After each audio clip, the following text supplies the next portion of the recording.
porque ayer Pedro Castillo realizó la jura de su cargo en el marco de la conmemoración de los 200 años de la independencia de Perú. En el acto estuvieron presentes el presidente argentino Alberto Fernández y varios mandatarios regionales, con 19% de voto a favor y con un alto índice de ausentismo, voto nulo y voto en blanco. Pedro Castillo resultó ganador en la primera vuelta de las elecciones presidenciales. En la segunda vuelta, llevada a cabo el pasado 6 de junio, Castillo se impuso a Keiko Fujimori por apenas 44.000 votos. Pedro Castillo asume en un marco de grandes expectativas, pero con una multiplicidad de problemas estructurales que atraviesan el país sin resolver. Pero para hablar de esto estamos en comunicación con Cecilia Quiroz, corresponsal de La Izquierda Diario, militantes de PAN y Rosas Perú y de la Corriente Socialista de los y los Trabajadores, para analizar. ¿Qué tal, Cecilia? ¿Cómo te va? Tomás Máscolo, Lucía Ortega te saludan. Muchas gracias. ¿Cómo ¿Qué estás? ¿Todo tal? ¿Cómo bien? están? Buenos días. Antes Sí, de arrancar la entrevista, quisiera que veamos un video para ver qué opinas. Los delincuentes extranjeros tendrán 72 horas de plazo a partir de la fecha para salir del país.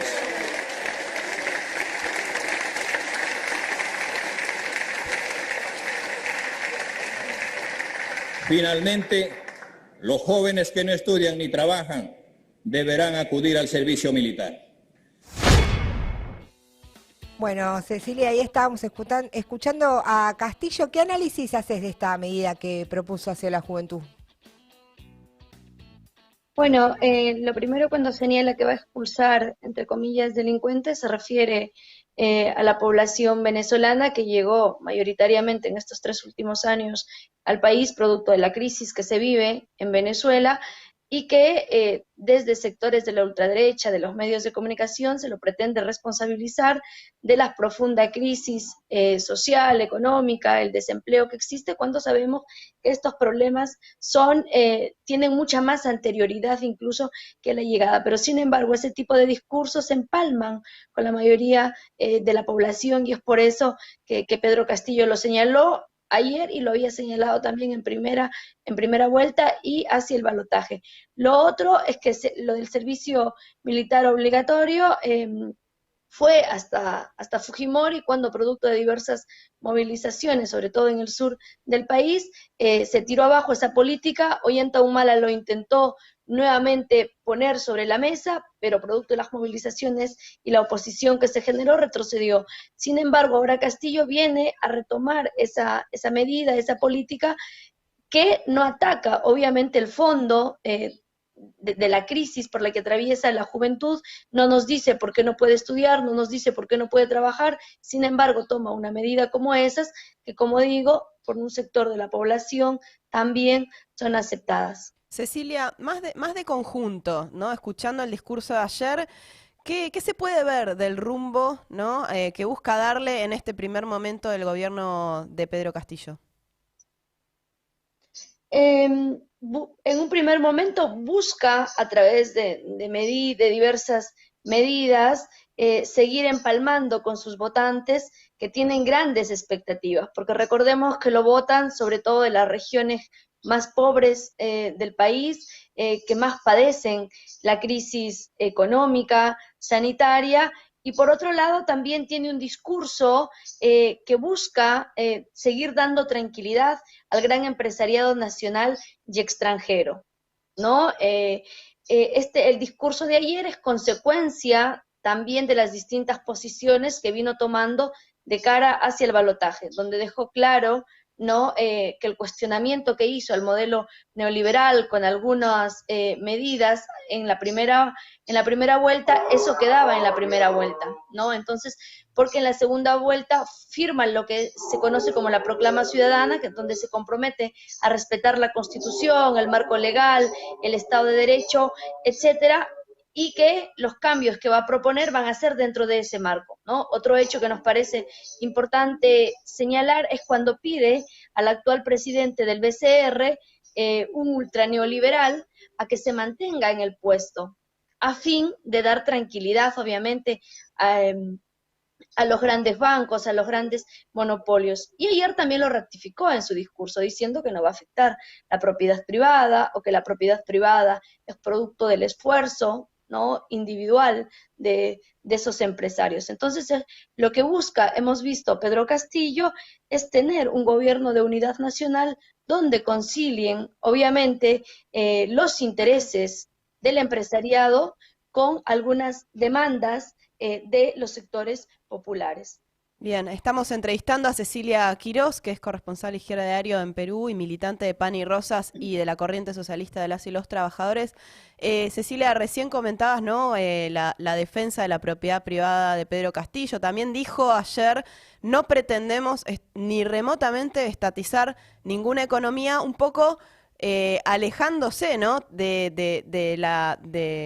de esa idea de un maestro alejado de la casta política, ¿no? O sea, como que de repente empieza como separarse de ese lugar.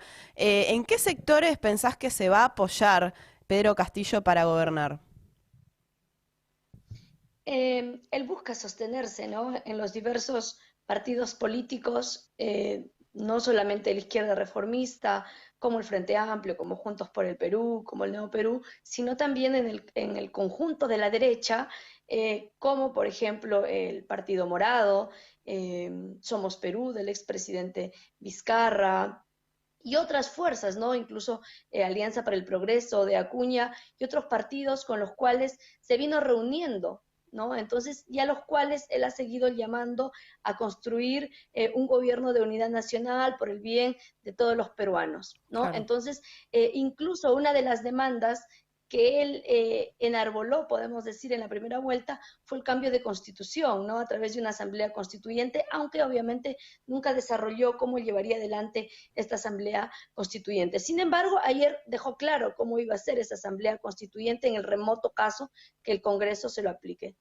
Lo va a hacer respetando los canales legales establecidos, para lo cual él dijo que va a presentar un proyecto de ley para que el Congreso modifique la actual constitución y incorpore la figura de asamblea constituyente a la Constitución. ¿Esto qué significa? Que en el Congreso va a tener que negociar, en el mejor de los casos, ¿no? Entonces, porque la mayoría de congresistas son de derecha y están en contra del cambio de la Constitución. Entonces, el tipo llama a que sea desde el Congreso que se pueda aprobar prácticamente el cambio de la Constitución a través de incorporar la figura de la Asamblea Constituyente. No llama a autoorganizarse, a movilizarse, para desde las calles, desde la movilización, imponer una Asamblea Constituyente libre y soberana. No, entonces, esta es una de las demandas con las cuales busca seguir dialogando con un sector importante de la población que estos últimos años,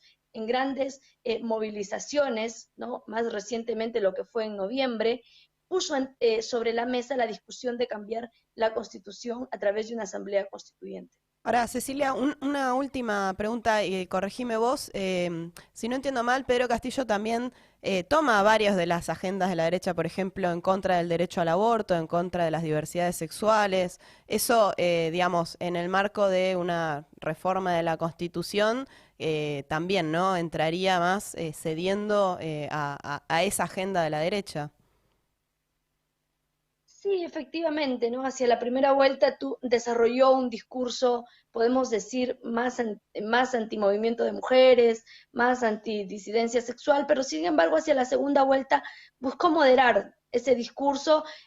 Ayer en su mensaje a la Nación no mencionó nada de políticas públicas hacia feminicidios, hacia travesticidios, solamente se quedó en decir que se va a reparar a las víctimas de violaciones sexuales, que está bien, que eso debería ser desde ya, pero sin embargo no habló de las otras formas de violencia y opresión que día a día enfrentan las mujeres y la diversidad sexual. Entonces, porque obviamente también tiene que ver con esa visión conservadora que tiene y que empalma muy bien con la mayoría del país, ¿no? Un país bastante religioso, donde las iglesias evangélicas en estos últimos años avanzaron mucho, sobre todo en los sectores populares. Por eso campañas como Con mis hijos no te metas tienen bastante arraigo. Cecilia Quirós, desde Perú para hablar sobre la asunción del presidente Pedro Castillo. Muchas gracias por la entrevista, Cecilia. Vamos a seguir informando minuto a minuto cómo se va dando todo esto. Muchas gracias. Hasta Gracias. luego.